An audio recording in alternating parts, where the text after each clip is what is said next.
atakimanyi tamanyi byafaayo oba tabisomanga bwe kiri. Naye ate sirowooza nti waliwo gavumenti eyandigeraageranyiziddwa ku mirembe egyo ogw'Amini n'ogw'Obote. Sirowooza. Era ogenda laba baganda bannaffe abamu bagenda vaayo bakuba ebigambo bya Katikkiro. Otegeera omuntu kati okujjako nga bagenze ne bakwata Kabaka yennyini abaganda ne basobola okusituka. Ye Kabaka zaakola ogugwe era Kabaka empaayo ya obubaka bwe era abo waayo nga buli gento. Omuntu yekka alina immunity kati wano mu ggwanga yonna ey'obutakwatibwa ali omu ye His Excellency Robert Kyagulanyi Ssentamu. Abala ffenna oba oli ani oba oli mu gavumenti oba oli wa oba gwani bagenda kukukwata ng'enkoko bakukube. Basobola n'okera ku makya ne bakutta, basobola n'okera ku makya ne basindika amagye ewuwo ne gakukima nga toziza musango ne bakuteekako ebisango ne biyimirira ne bisitandinga ne bakusiba emyaka gyonna nga teri muntu akedde ku makya kwekalakasa. Omuntu yekka alina immunity ey'obutakwatibwa wano muganga. Ate oba oyagala okutegeera nti abantu Abannayuganda obulumi bubatuuse wano mu Bulago, His Excellency Kyagulanyi akomewo wano ku butaka wano mu ggwanga. General Muhoozi olaba byatiitinga agenda amukwate. Tugenda gigulawo. Nina okuba ku Saazi ow'Eggomba member Parliament wa East. Teboogerwako bw'asitukanaga ngenda kubanduga gwe tolina mikono. Mwami Museveni mu poliisi ya wangulu. Sijja kulya musayi gwa Bannayuganda. Ekyatutwala mu struggle kubeera ne Kyagulanyi kufiirira nsi yaffe. Gamba tojja kutuma muntu kuzikujjirayo. Sijja kutuma muntu kuzinzijirayo. Atono byabako yategese kano. Yagenze muri kodi y'ensi yonna. Ekitusibye mu nnaku bwe butakkiriza mbututiitira mu omuntu wonna ayogera amazima bajja kutta. Baffe batutte naffe tufiirire ensi yaffe. Sebo nsanyusa okulaba. Nange okubasanga abalabi b'emboozi mu UG. Ye tulye tugezaako mpola mpola simanyi oba ebigenda maaso mu ggwanga mubiraba. Naye ffe tukola ogwaffe ng'abavubuka b'omulembe guno omulembe omutebi. Ogwaffe tugukola tugezaako kwemusa eddoboozi lyaffe. Ndowooza n'abaliddewo balitujajinga nti ffe twakola ogwaffe. Ye mbeera gye tulimu ey'eggwanga buli omu ali ku bunkenke, buli omu ali ku tebuuke nga nkoko ya mutamiivu nti watamiirira wagirira. So ye mbeera eri mu Uganda teri ali bulungi sawa za kati. So bweto otambuza obulamu mu Uganda ya leero. Bingi ebitambula essaawa zino era tugambye engeri buli omu waali wabirengerera okutesibwa kungi nnyo. Bannabyabufuzi balina okutya mu mbeera zonna, boogera teboogera, okutesibwa kungi. Abamu tuyinza obutaddemu kubawulira nga balina kye boogedde. Abanaasigala nga bagumu bajja kwogera. Emikutu gy'amawulire nagyo gigenze mu kutiisibwatiisibwa. Ndowooza tuwagirabye ng'eweerezebwa NTV ne Daily Monitor ebitongole by'amawulire ebiri wansi wa Nation Media wabirabye. Kakati eno iba nga indicator nammwe abalala okubaziba emimuga nti naffe tetujja kwogera kubanga NTV yo bagitiisizatiisiza n'ebirala byonna. Abantu balina okutya mubeere ewantu omuntu nomubuuza ekibuuzo ekikwata ku bukulembeze bwa Uganda n'akugamba ndeka nkyali n'abaana bange bato ndeka nkyagala okubeera omulamu. Buli muntu waali yenna ali mu kutya essaawa zino. Honorable Magezi, embeera eno mugenda kugikolera mutya naddala nga mwe bannabyabufuzi kubanga abantu batunuulidde mmwe. Nalabye Katikkiro wa Buganda yayogerako ekwebagako kaawo n'abako byayogera nti alabye nnyo gavumenti ya wano nga yegeraganya ku gavumenti ezaagwe ezaayita. Kuli gavumenti ya Mwami Amini, President Amini omugenzi, President Obote omugenzi, nti lwaki mwegeraageranya kwabo? Mwegeraageranya ku gavumenti eziriwo mu existence ezibasinga.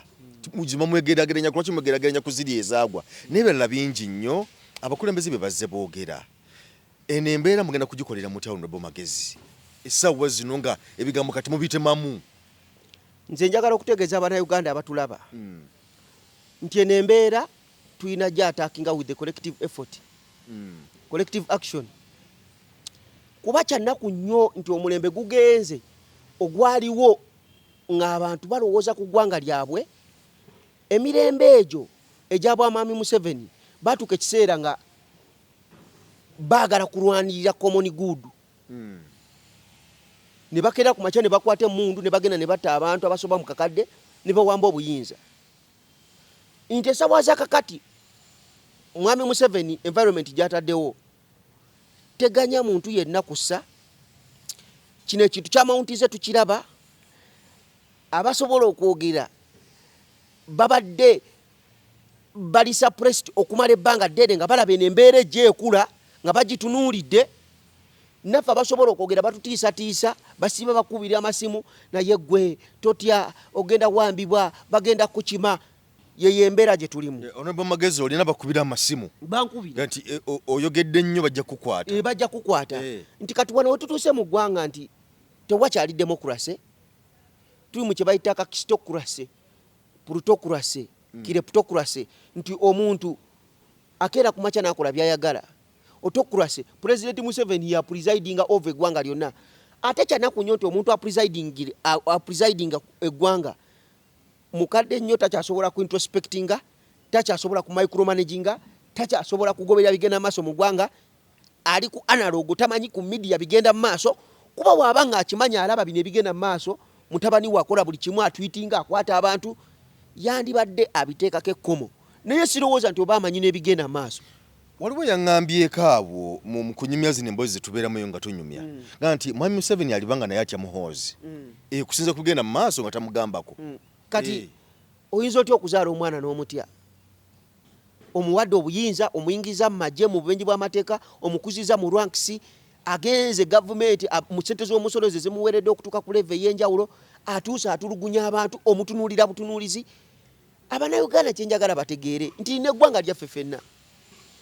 Ne wonookera ku makya n'otta abantu wajja kubeera waaboogera. Ne wonookera ku makya n'onyiga bamagezi wajja kubeera waaboogera. Ate tolowooza nti ogenda bikola bino forever. Injustice ebeerawo naye tebeerawo lubeerera. Kuba abantu obanyigiriza neetuuka ne beesitula ne bagamba ekimala kimala. Njagala okugamba batulaba nti embeera gye tulimu esawa za kakati n'okutunja banne byabufuzi ebbanga libaddengawo nga twerumaaluma mu opposition. Abantu ne beerabira nti Katonda ayita omuntu omu buli mulembe. Bampuuga baaliwo, Katonda teyabayita kubeera nga bakulembera eggwanga lino. Bakeni Lukyamuzi baaliwo, bamama Mbabazi baaliwo, Dr. Kiza Besigye baaliwo, naye omulembe Katonda ayita omuntu atya? Omuntu omu. Guno omulembe Katonda ayita Kyagulanyi. Naye abantu balemeddwa okutegeera nti Kyagulanyi ye muyite, ye yayitibwa okubeera nga kulembera. Bo baleeta ebitiibwa n'ebitabo bye baasoma ne beerabira nti God does not call the qualified, he qualifies the called. Nti Katonda abeerako omuntu gw'awandako eddusu. Ife ffenna ne tugoberera. Anti bo bagamba nti Katonda yamuwandako eddusu kituufu. Naga nti nga bo abaluddewo be yasanga mu byobufuzi okuwabula kwabwe takutwala. Bo kye bagamba. Nti aludde kituufu Katonda yamuwandako eddusu. Naye bo nga abaludde mu byobufuzi ab'ebitiibwa okuwabulwa kwabwe President Robert Kyagulanyi Ssentamu takufaako.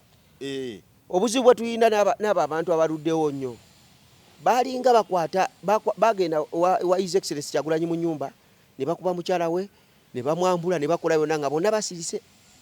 Ogenda ku akawunti zaabwe n'abavayo kondeminga ekikola ekyo baali batini.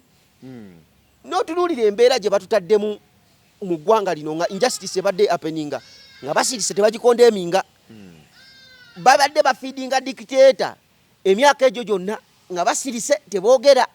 Kati esawa za kakati bavaayo nga bagamba akwata ku muntu omu kuffe aba akutte ku bantu bonna mu ggwanga. Byatandika ddi nga we bagenda maka ga His Excellency Kyagulanyi tebavaayo kukikondeminga nga tebavaayo ku collective action, collective effort okubeera nga bavumirira ebikola ebyo. Bino byonna byapeninze babiraba tebabadde tebalina kyabikolera. Kati esawa za kakati balaga nti balumwa nnyo okubeera nga bagenze ew'omuloodi ne bamugjayo ng'enkoko. Babikola wano ku His Excellency Kyagulanyi ye yandibadde collective effort okunitinga opposition yonna ogamba nti ekikolebwa wano kisobola okukolebwa ku muntu yenna omulala basirika.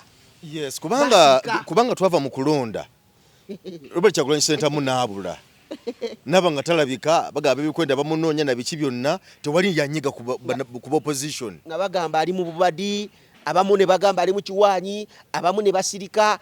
Nalaba kompuga ng'agamba komawo wano tulwane, komawo wano twenganga omusajja. Buli omu yalina opinioni ye.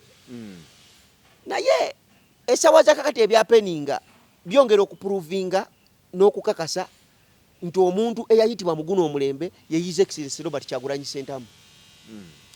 Newonokola otya, newonayagala okwetekaka ebitabo ebingi, newonayagala oleeta amagezi go, newonayagala oleeta ebitabo byo, revolution tegenda wano wetutuuse tekyetaaga bitabo bingi, tekyetaaga magezi mangi. Bobama bafuzeko ensi ez'amaanyi, si be bagezi ennyo abaagenda mu World Books, mu Guinness World Books of Records nti basinga obugezi, naye bavaayo ne be offering eri abantu ne basalawo ne bagamba gwe tukulembere.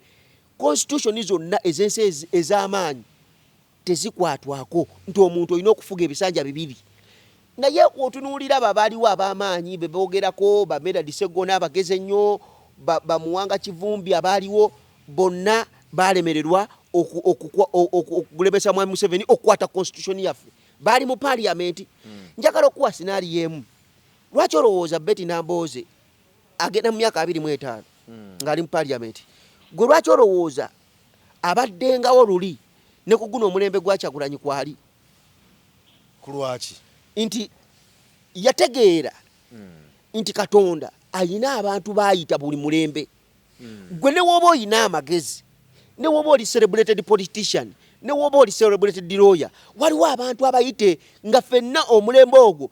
Ne woba omuntu oyo alina obunafu bwe, tulina kuteeka, tulina kuziba bunafu bwe. Omulimu gwaffe guba gwa kuziba bunafu bwe ng'omuntu, naye Katonda aba amuyise atwale omulembe mu maaso. Betty Nambooze honorable ekyo kyo yakitegeera n'ategeera nti guno omulembe wabaawo omuntu omuyite. Era we walaba nga omulembe ogwo Besigye aliwo, era Betty Nambooze yakubiranga Dr. Kizza Besigye akadingiri ng'era gwayogerako. His Excellency Kyagulanyi we yajja era n'asala n'agamba nti kati ono Katonda gwataddeko obuyinza yagenda tukulembe, era n'abeera submissive. Ebintu bino eby'okutiisatiisa Gino Muhoozi okubanga buli ayogerako oba ayogera ku nsobi yo oba amwogerako amutiisatiisa na kumukwata, bino bigenda kubaleka wanga mu abakulembeze essaawa zino. Kati fe abakulembeze already twasazeewo, tuli mu kutya buli kimu. Gavumenti ekitunulira butunulizi, gavumenti ya Mwami Museveni ejjudde bantu oba bw'obayingiramu amagezi gabaggwamu. Nobati Mao wande yakootinga n'agamba nti omuntu omu oba osasuliddwa okubeera omusiru n'okubeera nga gwe weeyisa ng'omusiru ng'osasuddwa, kiba kitegeeza amagezi go ne constitution tebikyamatalinga eri abantu. Kati njagala okubuulira nti abantu mu NRM, nze sirabayo muntu alinga ategeera mu NRM. Takyaliyo. Ku lwaki? Takyaliyo. Kuba ebintu by'okola tebirina we reflectinga eri obulamu bw'abantu, tebirina we bi-impactingira bulamu bw'abantu. Nti mwe muzze ku side eri omuntu abadde mu buyinza okumala emyaka 45 naye ng'alaga ye takyafaayo, tali expecting humanity, tali expecting common good of the people. Yo obwongo bwe buli ku kimu kukuuma buyinza. Oba mwe mufa nga nkoko oba mwe muli mutya, ye ekintu kyaliko kukuuma buyinza. Obadde oyogera kukya Dubai nti woleba Amini yaliwo ng'afa nnyo ku Bannayuganda. Siganye ebyedda obukulembeze bwali buzibu nnyo, communication yali nzibu nnyo, abantu bali kukuza ggwanga, n'abantu abasomye baali batini nnyo, n'abantu abategeera baali batini nnyo kuba okugenda ku ssomero kwali kutini nnyo, naye olabira ddala ng'omutima gwe n'omwoyo gwe gwali kukuza ggwanga. Era buli kimu yakyagaliza Omunnayuganda. Singa omukulembeze ng'oyo yali mu buyinza mpaka kati, goloza Uganda yandibadde etya? Nga buli kirungi bw'atambula n'alaba enguudo ennungi ayagala ziteeka mu Uganda, buli kalungi kaalaba ebweru ayagala kateeka mu Uganda, ebyo byonna byaggwawo. Naye Mwami Museveni gwasinga okuvumirira. Ati Mwami Museveni kubikola bityobola eddembe ly'obuntu Mwami Museveni omulimu gwakoze kwe kuvumirira abakulembeze abaaliwo n'obuta appreciating bo kye baateeka ku ggwanga lino. N'omulambo yalemerera oguleeta, n'abaali baagala okuteekawo university ngeri mmanya ga Amini yagigaana. Yaalaga ayagala legase ye ebeeberawo. Oyo omukulembeze abamubi nnyo Abannayuganda kye batamanyi. Nze nsiba ngamba Abannayuganda nti nze nga magezi sirina kyesobola ku appreciatinga ku Mwami Museveni. Siri kiraba newe ndiba nfudde n'emirembe egiriddawo, sirina kyesobola ku appreciatinga ku Mwami Museveni omulembe gwe. Kubanza okusinziira kuva nazaalibwa mu 1998 sirina kirungi kye ndaba ku gavumenti ya Mwami Museveni. Bali abaaliwo ng'entalo weeziri ku Amini ku Obote balina ekyoku appreciatinga kuba bo basiba batugamba mbu yaleeta emirembe twebaka.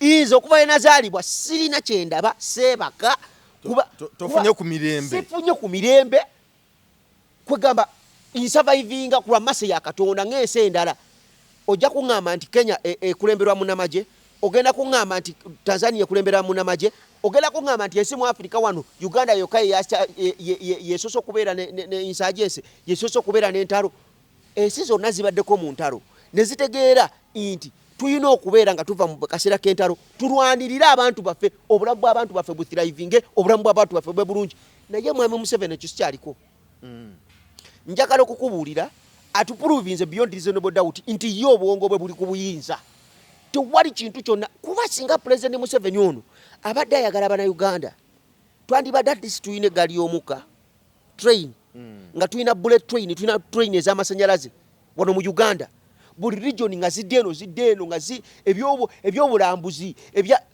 business singa zikuze kuba train si yaziteekawo yasengawo twandibadde ebyo ebintu eby'omuzinzi bye twandibadde essaawa zakakati buli munnayuganda ate sitika ku kye bayita economical independence naye mwami Museveni ye kyafaako buyinza kyova olaba mutabani we akola byonna byayagala in line of authority yabadde yakatwitinga n'agamba byonna mugenda kubiraba byonna bigenda kutuukawo mpaka nga President Museveni amaze okuinstallinga ng'omukulembeze w'eggwanga lino kikulaga ki kikulaga nti ye takkiriza mu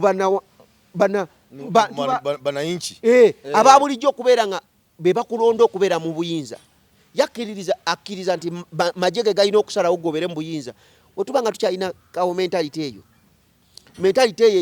ey'okutta abantu ey'okubeera nga tululingibwa ku mumwa gwa mundu ey'okubeera nga tubeerawo ku bunkenke njagala nkubuulire eggwanga lyo terigenda kukula bano abantu balabyeko obuyinza babutesitinzeeko tutesitinze mwami Museveni okumala emyaka 45 naye n'otunuulira omuntu atafayo ku ggwanga ng'ajja ayogera nti nze President Museveni yagenda okunteekawo era ngenda kulembera eggwanga lwampaka bapolitician babaddengawo nga babiraba babaddengawo nga bamupureizinga abantu mu NRM babaddengawo nga bajagambiza era nga baselebratinga ebikolwa by'ono mu genero nga babiraba kati essaawa zakakati bakulaga baagala kuyunitinga nga it is too late njagala okugamba abantu abali mu opposition nti we tutayimirira kati okukondeminga ebintu bino nze magezi newona nkwata tekirina njawulo gye kigenda kukola kuba nze neewaayo okubeera nga njogera ekituufu sigenda kubeera omu ku bawumbatutu b'omulembe guno nti nsirike nti okunzita enkomerero ffenna y'emu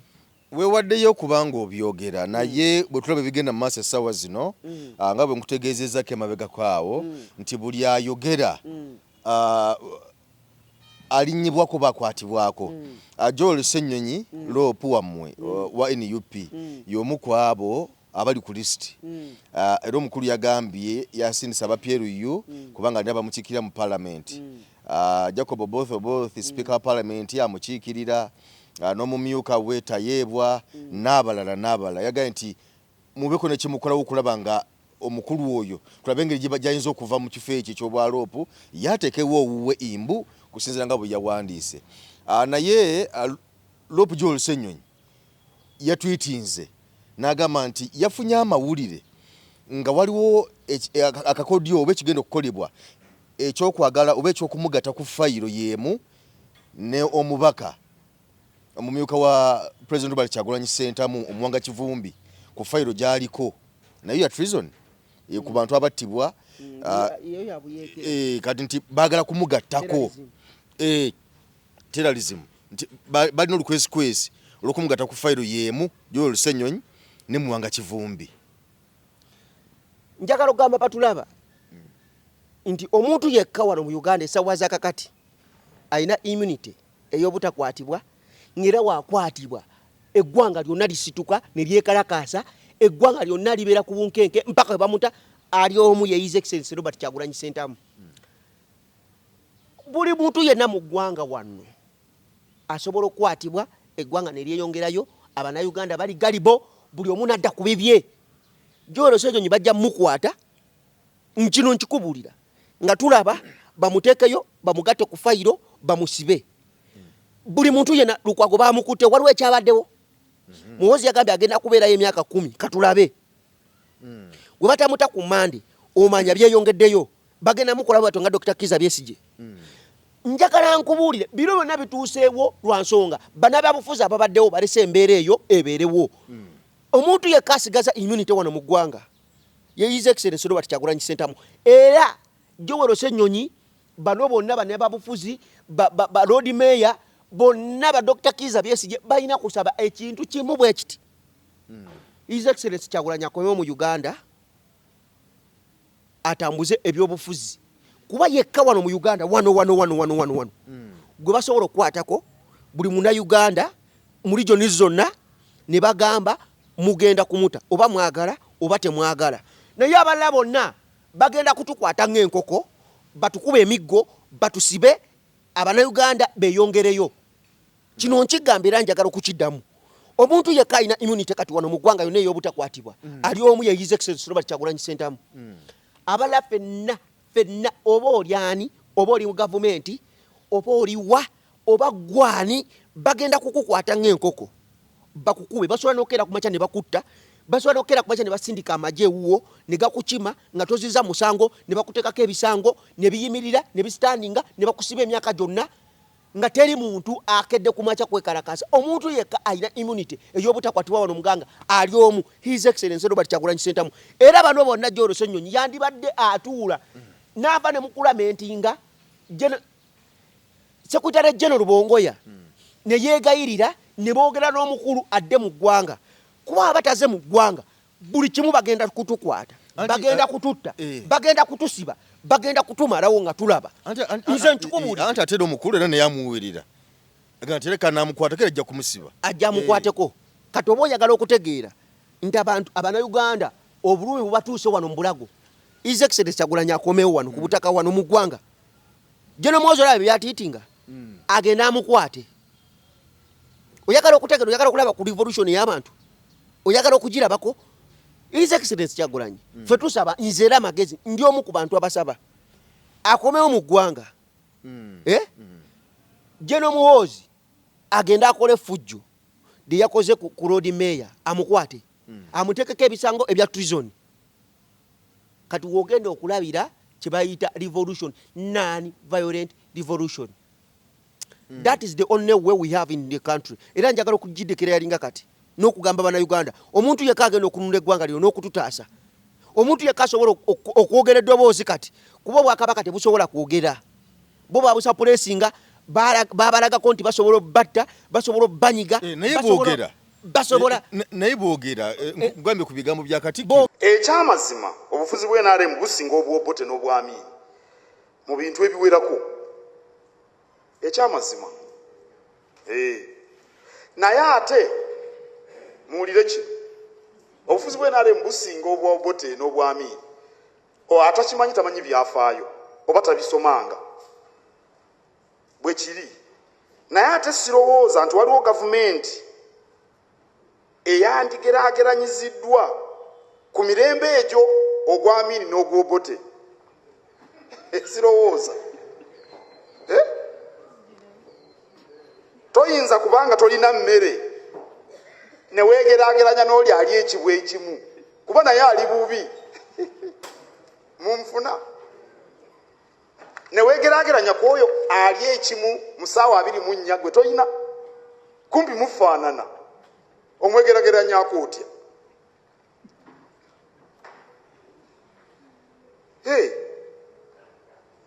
tusaana okwegeraageranya kwabo betwegomba so si kubajeganga amiini oba obote ogeraageranya otya obote omujega bw'oba oli musuubuzi weegeraageranye ku Viva Kojjange Mukasa weegeraageranye ku Alhaji Mutaasa Kafeero azimbye hoteri gali kwoleka embala endala ziri wano Kampala endala ziri Juddawa ng'oyagala weegeraageranye ku gwe weegomba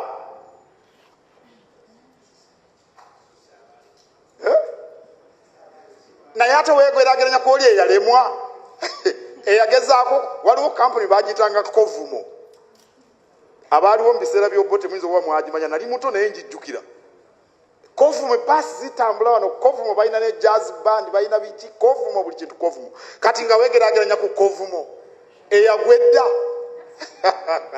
nga begeraganya kwa Amini oba Obote bogerera mu ngero bogerera mu ngero tebakyasobola kwogera kuvayo kwogera nga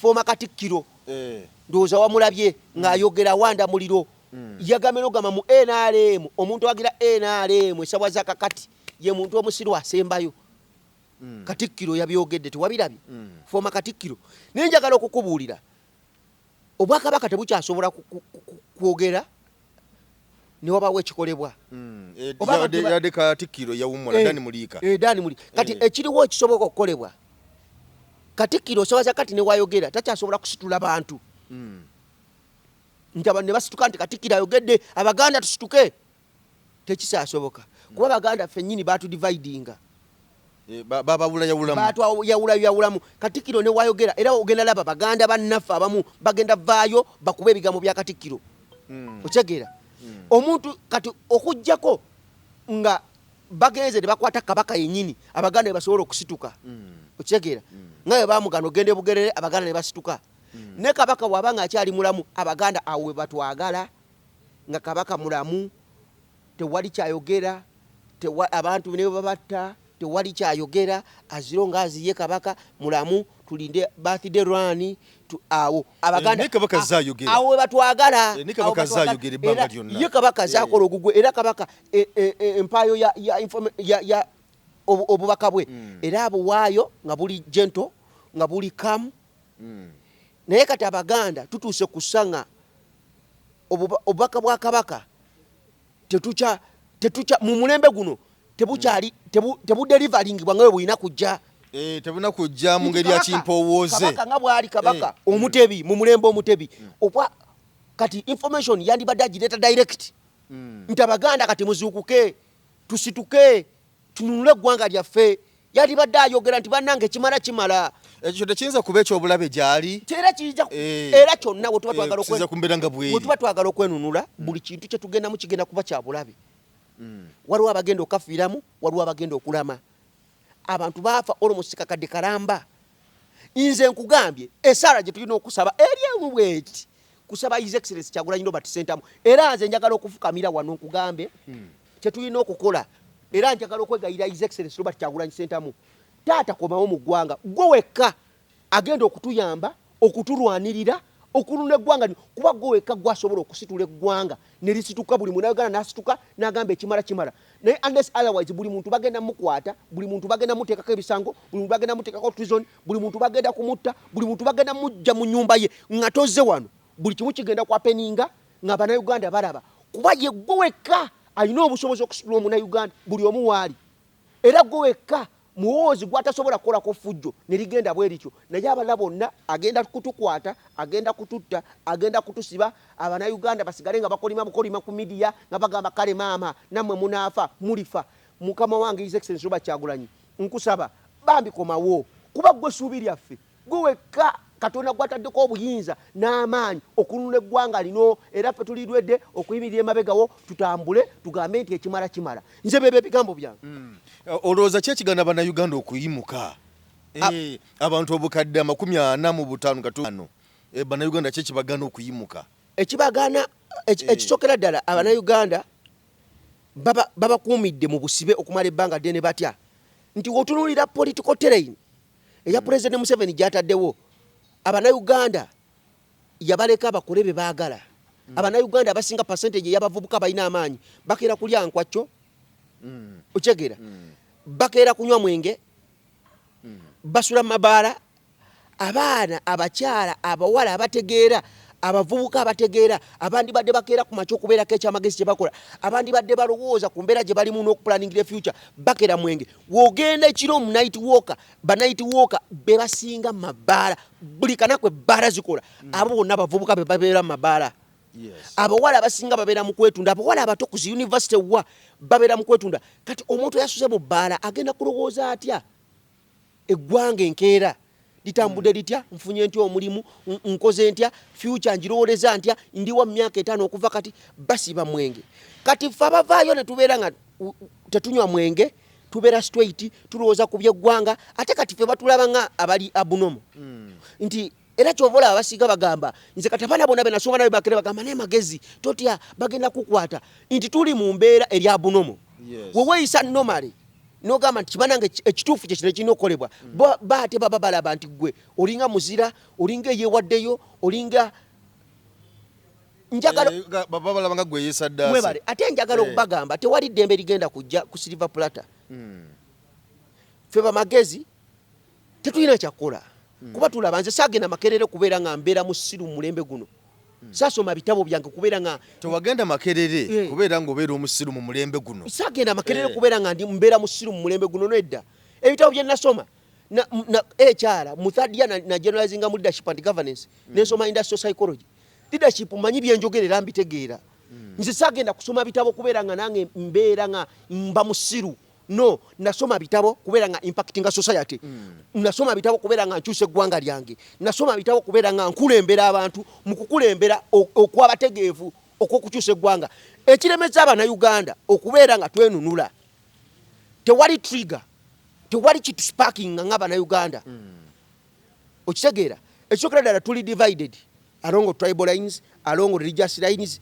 sectarianism nyingi along kati otunulira abali mu buyinza abasingamu bonna otunira ba DPC n'otunira ba returning officer n'otunira baani abali mu police abali mu maje abantu abakurukuru bonna ba tribe etya kati otunira omuntu akuwa order nga wa tribe emu bacoordinatinga bakola ki kati ffe abali eno abali wansi tuba suppressed mu maje temukyali bantu baagala ggwanga lyabwe bayingira kuweereza ggwanga abasinga baweereza lwa nsonga ensi ebalemye tewali mirimu kangende mpeereze gavumenti kati tewakyali bantu baagala ggwanga ngabo Mwami Museveni we baali ebiseera ebyo bakayina otafiire President Museveni wotunulira ebintu byagirako yagira ku bintu ebituufu singa yafuga emyaka gy'etaano singa manifesto gye tukyatambulirako 10 points program era emyaka gy'ekumi wegyali yatereza eggwanga amagye n'agasitumulininga byonna n'abisitumulininga ne bibeera nga birungi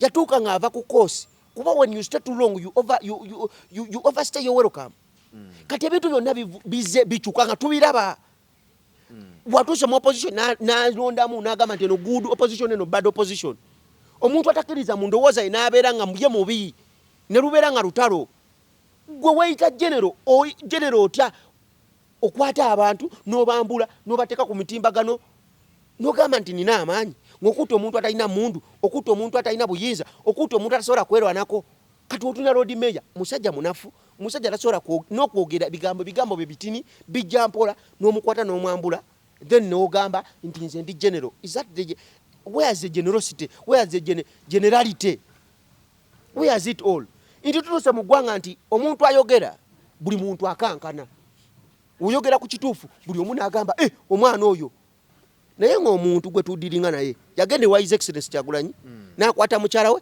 n'ateeka ebintu ku media Uganda ne yeeyongerayo Abannayuganda ne babiraba nga biri nomo omuntu gwe twogerako yagenze ewa road mayor n'amugya mu nnyumba ye ewa mukyala we ne bamukasukeeri ne bakola byonna ebikolobero naye ng'atuma abantu ne bagenda ne babikola abantu Abannayuganda abambadde uniform ya Uganda Abannayuganda be basasula yes nga abadde yeyegenderayo naye n'ayambala neyegenderayo naye atuma Bannayuganda so Ugandans are operating on behalf of one individual can you imagine olina akutuma ogenda okola ekintu ekikyamu ng'oli mu uniform y'Abannayuganda Abannayuganda bakusasula ku musala gw'oliko n'ogenda n'okola ekintu ekikyamu nga naawe okiraba Uganda neyongerayo ng'eri normal Abannayuganda ne basirika otunulidde Medard Ssegona bakatandika okuvaayo they failed to understand nti omulembe guno eyayitibwa ali omu His Excellency Robert Kyagulanyi Ssentamu yes kyemmadde ngenda okukugamba nti ebize bikolebwa okuva katandike na wono mu kulonda nga kuwedde byonna ebize bibeerawo ebyakolebwa ku mukyala Kyagulanyi wabiraba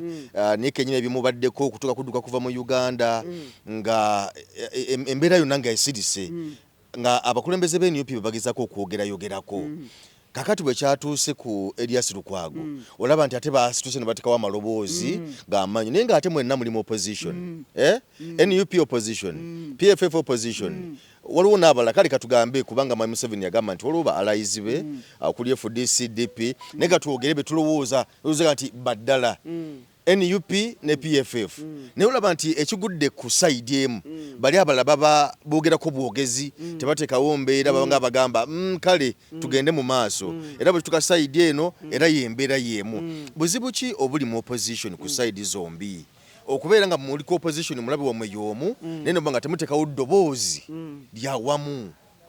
Opposition President Museveni yagidividinga era yagamba mulimu good opposition ne bad opposition.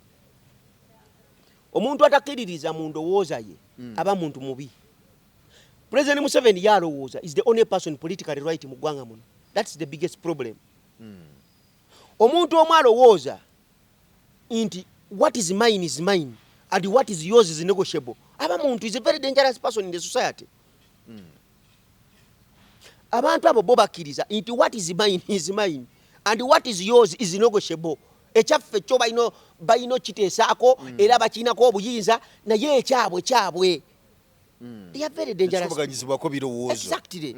Kati awo wali obuzibu nti President Museveni yajja mu opposition n'ateekamu abantu be yali azanya byabufuzi. Ekyo kiri okay ffe tulina buzibu. Ffe President Museveni okubeerawo n'okulwawo si bwe buzibu bwaffe. Naye ebintu byakola ng'aluddewo bwe buzibu bwaffe. Nti engeri gy'ayisaamu abantu ng'aluddewo bwe buzibu bwaffe. Kuba twandibadde tumugumikiza ng'oyandikedde ku makya n'agamba nti nze ngenda kufuga mpaka bwe ndifa. As long as amalwaliro agazimba twandibadde mu myaka 4 tulina Mulago nga 4 nga buli region Northern Uganda ng'erina region ng'eddwaliro nga Mulago ng'ekyo bagiyita regional referral hospital ng'eri ng'eddaboli nga Mulago ng'emirundi emeka ebiri nga ne mu Western waliyo nga ne mu Central waliwo Mulago otegeera nga Mulago esavinga abantu ba Central bokka.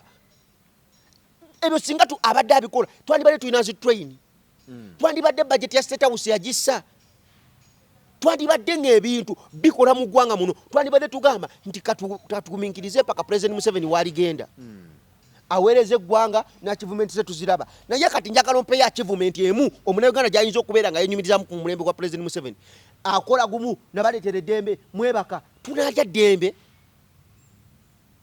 Ebintu ebyali bitupolinga mulembe guli byali insecurity. Amawanga gonna gabaddeko ne insecurity. Amanga gonna gabaddemu ne turbulence okulwana okwerwana biki byonna okitegeera. Njagala okukubuulira Nigeria talina mukulembeze mukadde. Mulina. Naye obadde okimanyi Nigeria is the biggest economy on Africa.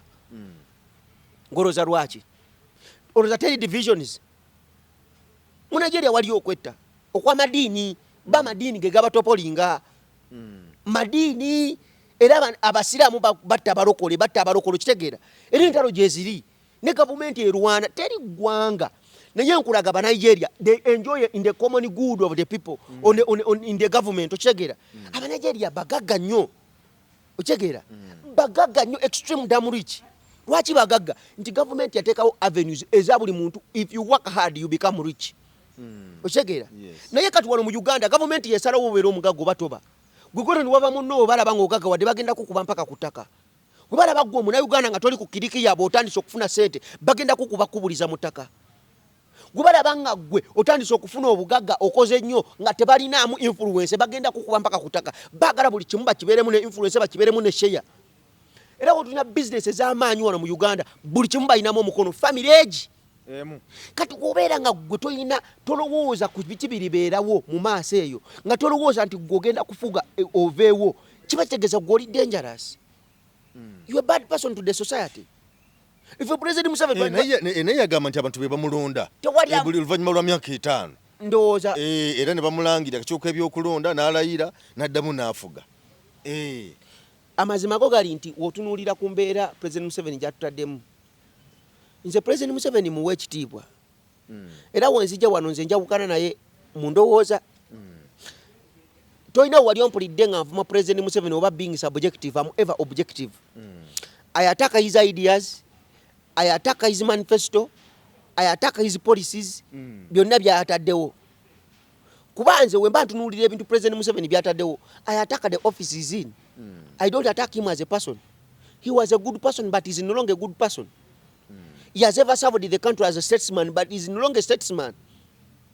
He has ever been a good person. He has ever been with the love to build the country, but he doesn't.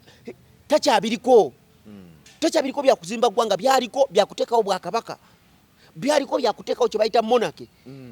akulyetiza kye bayita anarchy byaliko byaye byakwenywereza mu buyinza mpaka kyova olaba waliwo amasomero agasomesa abantu be kyova olaba state zonna sponsorship za state ziri mu bantu be abantu abakola mu gavumenti era ogenda kusanga be bamu abaana baabwe basomera obwerere naye nga balina sente kati basadi zonna ez'abanaku abantu abali mu gavumenti bazitwala otunulira state sponsored scholarships zonna eza state house zonna abantu babagaga be bazitwala baana babagagga era benyini abakola mu state house batekayo abaana baabwe famire zaabwe naye ate nga bo basobola okubeera nga bali facilitated kata weŋŋamba nti president Museveni omulama gw'eggwanga waguvaako wajjawo term limit n'ojjawo age limit twali tumanyi tugenda kukwatira ku term limit ogenda kufugayo ebisanja 2 oweeko omulala bano we mwava nabo mu nsiko bonna wabaza ettale ne tukigumiikiriza ntugamba kale emyaka gijja kukukwata tutereze eggwanga lyaffe era emyaka n'ogijjawo gwe ng'oyagala kufuga mpaka bw'olifa kati fe oyagala tukole ki ebintu byenyini bye wajja ng'oyogera ku mwami Obote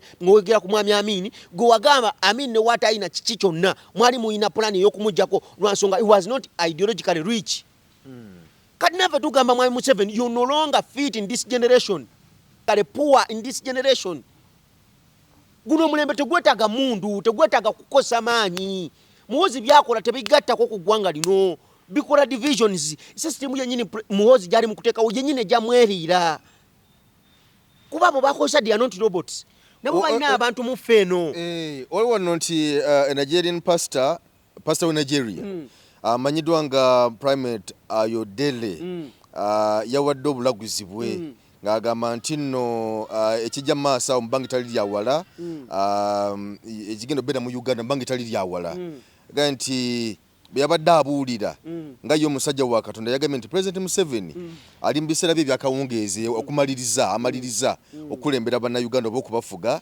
era ng'agamba nti essaawa yonna agenda ku handing over eri mutabani we General Muhoozi yagambye nti nno naye okusinziira ku mwoyo kyamulaga sebo pasita w'amaanyi Nigeria eyo tugyogeddeko awo agamba nti ye okusinziira ku mwoyo kyamulaga nti omukulu tajja kumaliriza bulungi General Muhoozi mbu ajja kuttibwa tajja kumaliriza bulungi n'ebirala bwatyo ye bwe yayogedde pasita we Nigeria ng'agezaako okunnyonnyola embeera nga bweri kikyolengera mu ggwanga mu maaso okusinza ku bikolebwa mu ggwanga because buli omu agamba embeera teri nnomo ebintu ebikolebwa mwami Muhoozi byakola General Muhoozi byakola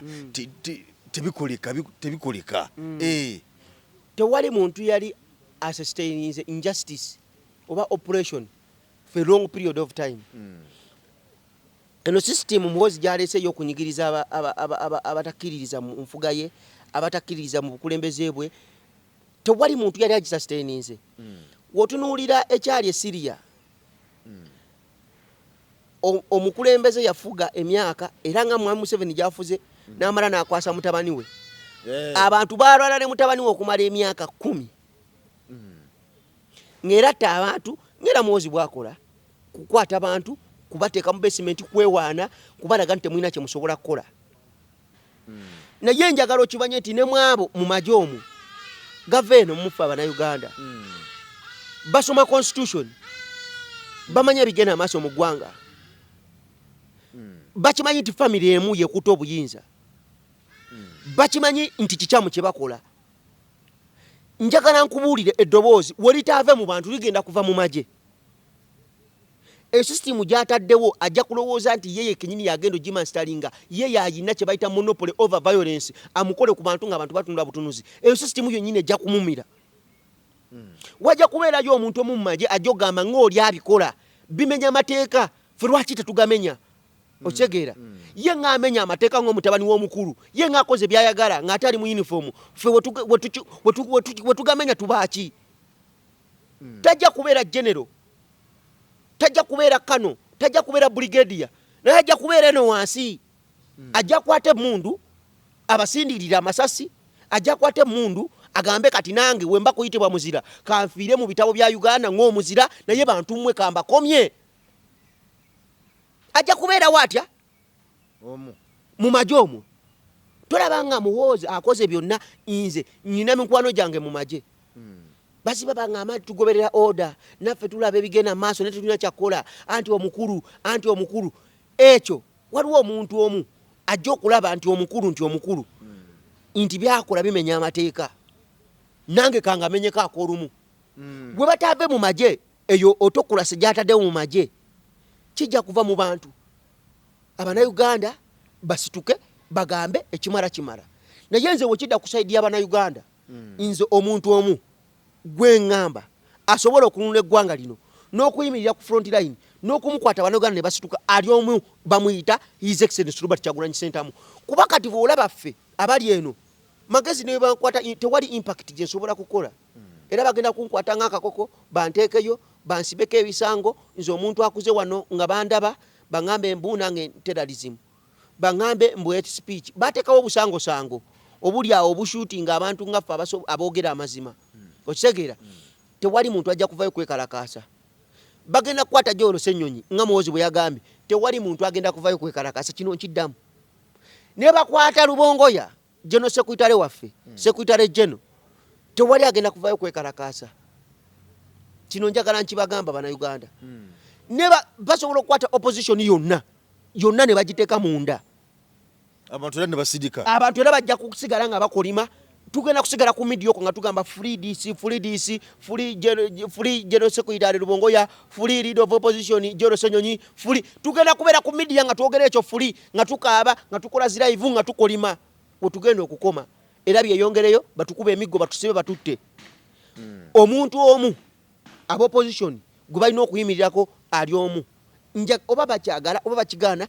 Medad Sseggono oba ayagala oba agaana Mpuuga oba ayagala oba agaana bonna abaliwo baserebulere politician oba baagala oba tebaagala basobola obbakwata ne babakola kye bakoze Erias Lukwago basobola okukola kyonna basobola n'okubatta era Erias Lukwago basobola okumuta asobola okufiirayo ne tugenda enkeera ne tukuntana ne tutandika okweyogeza banaye bino biberedewo tubiraba afudde nnyo tazikawo banaye ne tukaaba era mu mbeera yemu abannayuganda ne bakulaga nti enkeera ku makya bagenda kukola ki kukola nga bakimanyi banyigirizibwa naye omuntu omu asobola okubeera nga akwatibwako Uganda nesituka His Excellency Kyagulanyi Robert Ssentamu kati bali bonna obamu abakulembeze temuteeseteese bulungi bantu ekyo kyo kiri automatic siffe naye ababaddewo kuba ffe twakajja nze magezi sibaddewo for too long in the political arena nava ku university nembeera mu bukulembeze bw'eggwanga ne bangobayo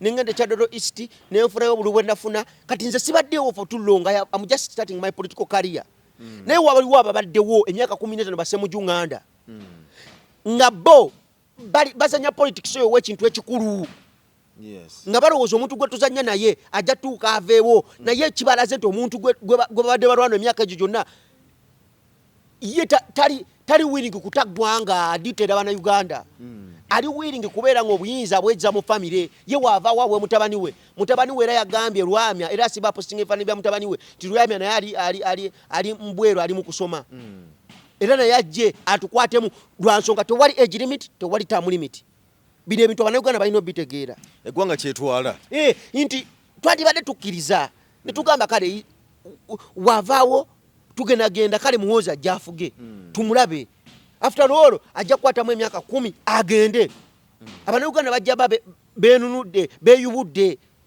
nti waliwo term limit okitegeera naye tewali term limit naye kiki ekigenda mu maaso kubanga bwe tulaba nti Mwami Museveni ebbanga lyonna lyakulembedde eggwanga lya Uganda nti bingi ebimukoleddwako bingi ebimwogeddwako abakubazi katuuni ne bazikuba bakubazi katuuni bamukuba mu katuuni aboogera ne boogera ku radio ne bawanda omuliro radio ne zimwogerako TV ne zimwogerako mu mbeera yonna kubanga tewali kyogeddwa ku Muhoozi General Muhoozi kitayogeddwa ku Mwami Museveni ebbanga lyamaze mu bukulembeze emyaka 40 kati agala mu myaka 45 tewali kitamwogeddwako naye olaba nti ebbanga lyonna nti azze eyembeera y'okutiisatiisa nogamba nti mwogedde ku president bagenda kubasiba ono mu mukwata oli mu mukwata embeera eyo tebaddeewo era naafuga emyaka gye twogeddeko era buli omu gy'amanyi naye lwaki ku Mwami Muhoozi wakiri bwe kityo kubanga nali badde ensuubira nti Mwami Museveni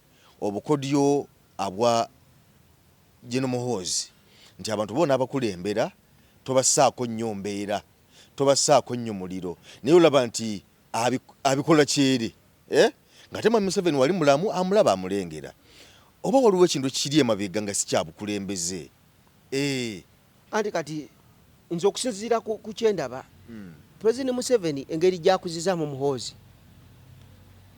amukuziza ng'amulaga nti emundu yefuga yekamala byonna as long as oba ng'olina amagye nga gali intact gakakukiririzaamu ogagamba tono ne gamutta kwata ono ne gamukwata kola kino ne gakikola awe eggwanga osobola odifuga eyo ye mentality gyatadde mu General Muhoozi era kyova olaba yaavayo n'atwitinga ng'alaga nti Abannayuganda si mmwe abagenda osalawo nze okuba president kitange yagenda okusalawo okitegeera gy'oli taata wa Museveni yasalawo Museveni abe president okitegedde kati simanyi oba Abannayuganda bagezaako kitegeera nti ye kyamulaze ne picture gyamusiigidde okumala emyaka 4 kuba Muhoozi tagendangako mu nsiko kulwana era talina kyakireiminga nti eggwanga lino nalirwanirira President Museveni abadde alina ekyokulwana n'ekyokukuuma era abadde alina ekyokufiirwa okitegeera naye ono talina kyakufiirwa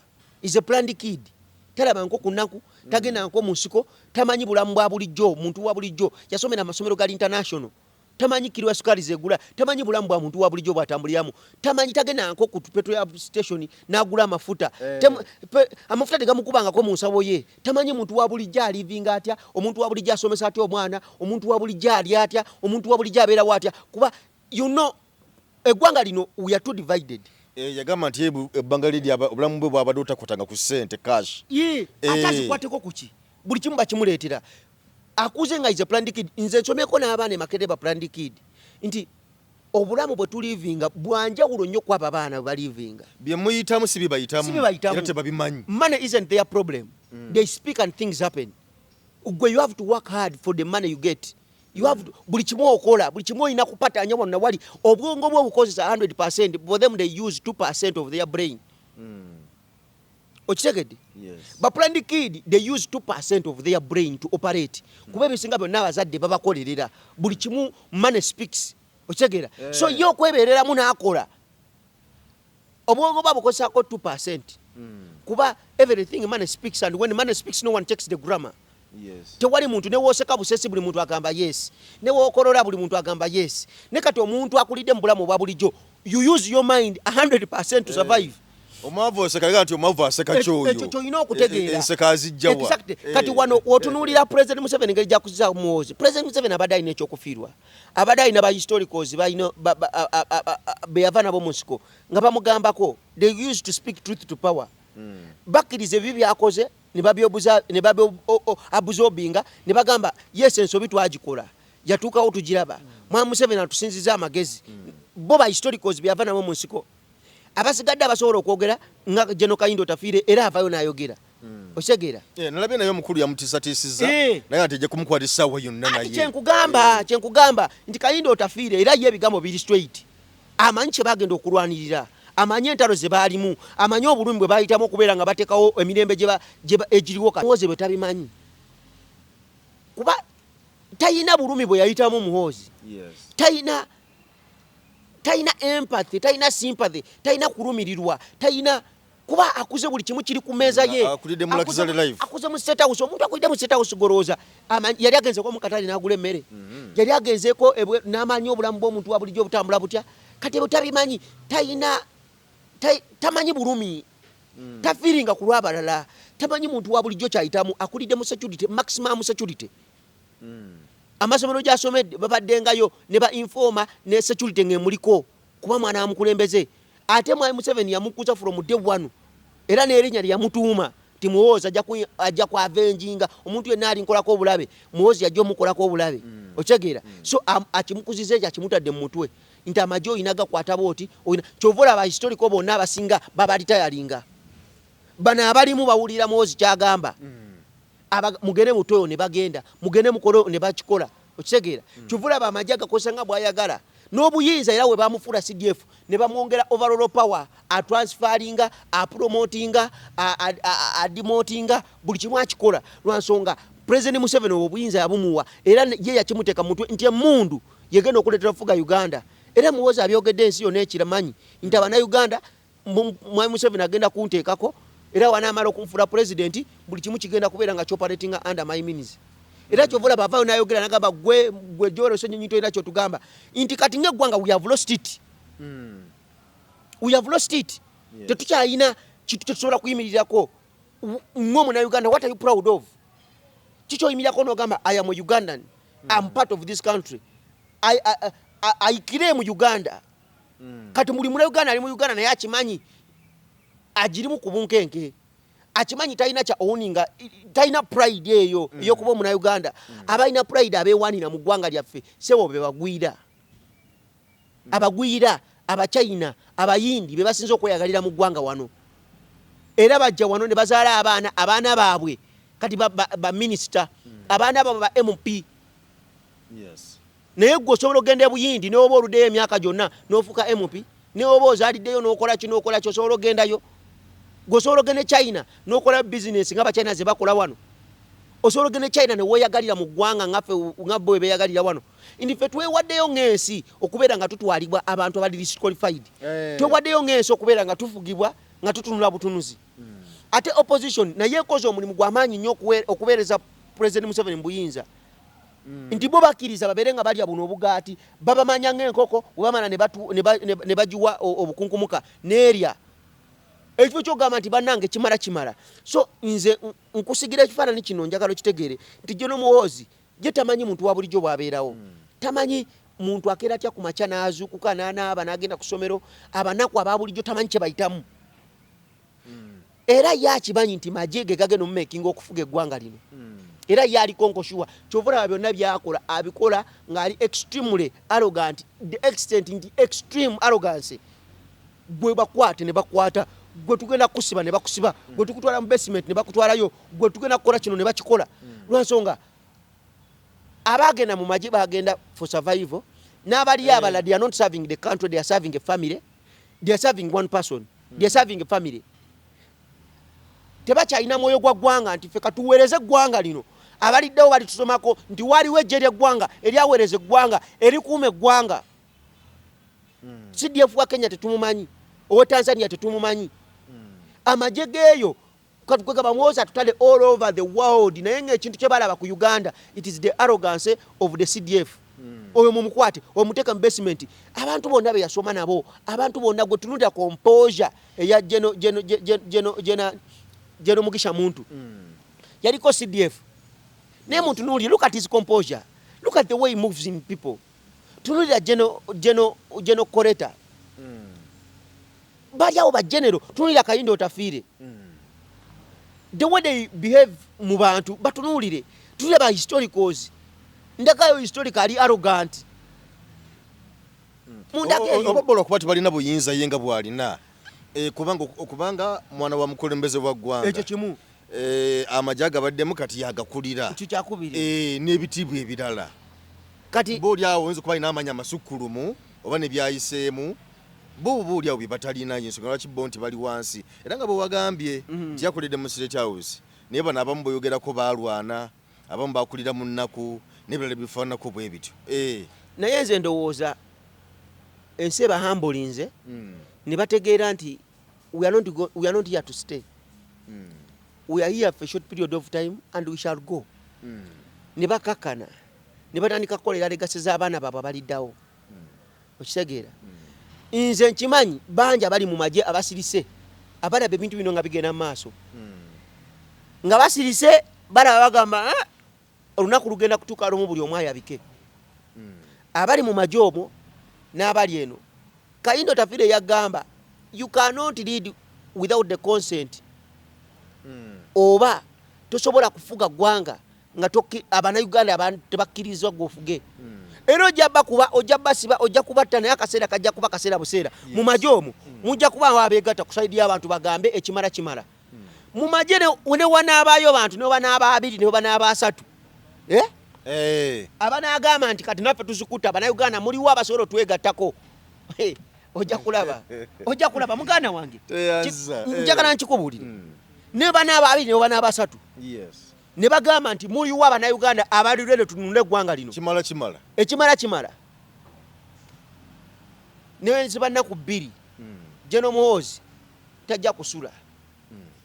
naye obuzibu obuliwo nti amagye tegakyaweereza ggwanga gaweereza family etya kuba otunira constitution omukulu w'amagye amenye buli kimu buli mateeka agamenye ag'eggwanga lino akutta abantu nga bw'ayagala poliisi bonna bavunama buvunnami prisons bavunama buvunnami buli omu buli kimu ekigenda mu maaso mu ggwanga buli omu akkiriza bukkiriza naye ekifo ky'okusituka tugambe nti bannange tewali kyalimu nti bannange tusituke twogere ku mukulu ono byakola tubigambe ko tewakyali muntu asobola mukomako omuntu asobola mukomako ye Kayindo Otafiire era ayogeddeko era bamugambe gwe Kayindo Otafiire esawa yonna tukukima kati Katumba wuyo baali bamusse baali bakime bulamu bwere butwala muwala we kati kyekikulowooleza nti gwe Magezi oli safe mu ggwanga nga Jeno Kayindo Otafiire bamukola bwe batyo mu Jeno Mulamba historical yagenda n'alwana nga Jeno Katumba baali bamusse kati gwe Magezi nakunkunye ekiwogo sikibula gwe kyekikulowooza nti oli mu ggwanga oli safe tweyanziza nnyo tweyanzeege ebigambo byebyo eggwanga bwe tubweriyimiridde bwe litambula bw'oliraba nga ggwe ali ku saidi y'abanyigirizibwa nga bwe kiri bwetyo bw'obiraba kale tweyanza nnyo tweyanzeege mbadde ne Honorable Magezi William agamba nti 2031 okomawo ekyaddondo awo ojja era nagamba abantu nze oba president bwakwokya kati njagala dukayo si kunjokya naye kino nakyogera era ndikyogera nga President Museveni oba family ye bakyali mu buyinza bw'eggwanga lino siriddamu kwesimbabo siriddamu kugezaako ebiroto byange kambiwumuze siriddamu era nganze omukulembeze kansooke nconcentratinge ku Kyaddondo East mukama wananyamba His Excellency nandabamu obukulembeze 231 nangamba Magezi kulembera abantu b'Ekyaddondo nja kuba nebaziza era wali batasiimya akaseera ako nti Magezi ogira olindako sigenda kwesimbawo ku bwannamunigina sijja kujja independent nja kugoberera His Excellency Kyagulanyi kyali bangambye 31 oba obukulembeze bwa Nuupu kye buduba bugambye kubanze ndaba opposition eriemu mu ggwanga muno ya Nuupu era ndowooza olaba engeri gye bagiyisizaamu naye nga maliriza njagala okutugamba Bannayuganda nti bino byonna bikolebwa nga abantu balaba we bakwata mukyala wa His Excellency Kyagulanyi Babitungo ne bamukolako byonna injustice abakyala baba politician basirika nga mukyala wa politician munnaabwe bamukozeko ebintu ebibi ebigenda mu maaso mu ggwanga basirika banaddiini basirika batini nnyo abaavaayo Kikonde Eminga Sheikh Kiti yavaayo n'abanaddiini abatinitini baavaayo ne bakyogerako naye abakulu abakulembera amadiini mu ggwanga muno basirika bapolitician basirika balina olaba kye bakoze wano ku Elias ku Lukwago kye baali balina okukola bakole press conference unitinge political parties zonna unitinge bajje boogere eddoboozi limu bagambe bali badde kati esawoza kati wali ali safe bali badde nga basituse ddano bakute n'ebipande bagambe omma musibye Lukwago ffenna mutusibe tubeereyo eggwanga litegere ti ffenna bali ku opposition mutusibye naye era obalaba bakomye wano ku mumwa bakuba mumwa era bagenda kwata omulala era bakome ku mumwa bayina kutandika wali nga bakutte Babitungo bayingidde mu nyumba ye bamenye bikimu bamenye enzigi bayina kutandikirawo okukomya injustice eyo naye tebagikomya Elias Lukwago bamukoze kimu kye bakola His Excellency Kyagulanyi kye bataakoze wano okukuba mukyala we Elias Lukwago naye bagamba era byemu omugere n'agwa wansi byempulira naye babikola luli ne bitakoma era bagenze we Elias Lukwago kati Sseggona ne bamuwonize nti naawe anytime bawonize Ssemujunganda nti naawe anytime nti naawe anytime